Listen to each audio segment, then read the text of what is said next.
La chanteuse Linda de Souza, qui a connu le succès dans les années 80, a rendu son dernier souffle ce mercredi 28 décembre, à l'âge de 74 ans.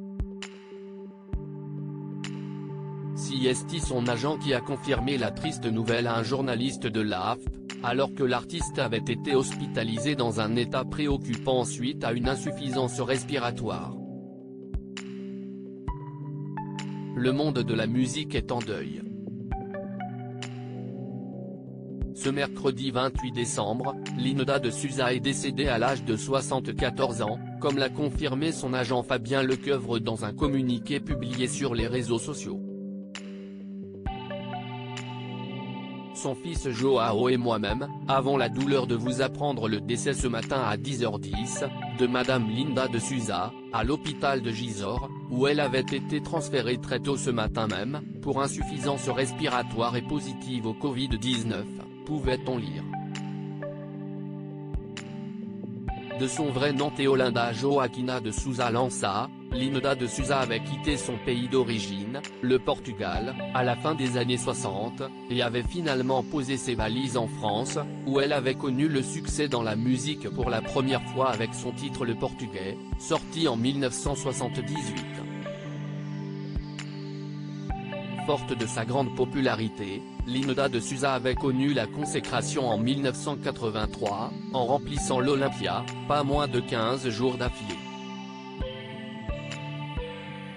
Une consécration pour celle qui avait grandi au sein d'une famille pauvre de 8 enfants et qui avait été contrainte d'arrêter l'école à 11 ans, pour travailler comme femme de ménage et à l'usine.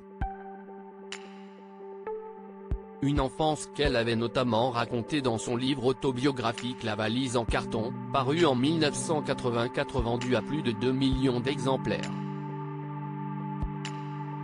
Ses ennuis de santé, ses rapports compliqués avec son fils unique ces dernières années, Linda de Souza multipliait les ennuis de santé, mais avait néanmoins tenu à pousser un énorme coup de gueule en 2020, alors que son spectacle avait été annulé indépendamment de sa volonté.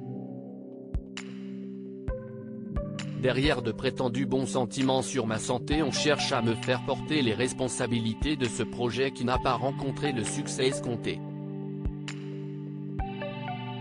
Je tiens à dire à toutes celles et à tous ceux qui m'apprécient, que je vais très bien et que contrairement aux allégations de cette apprentie production, je suis tout à fait capable encore de chanter sur scène, avait-elle à l'époque déclaré.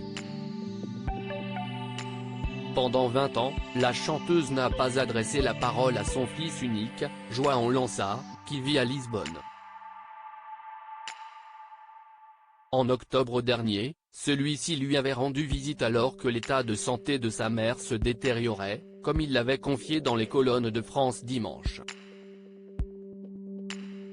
Elle m'a pris la main, me l'a serré fort. Nous étions émus. Nous avions envie de ces retrouvailles. Avait-il expliqué. Puis d'ajouter, il m'a fallu ne rien montrer et être fort face à elle. Elle est très affaiblie et amaigrie.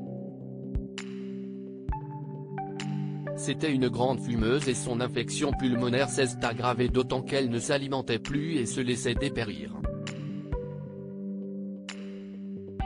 Un triste départ.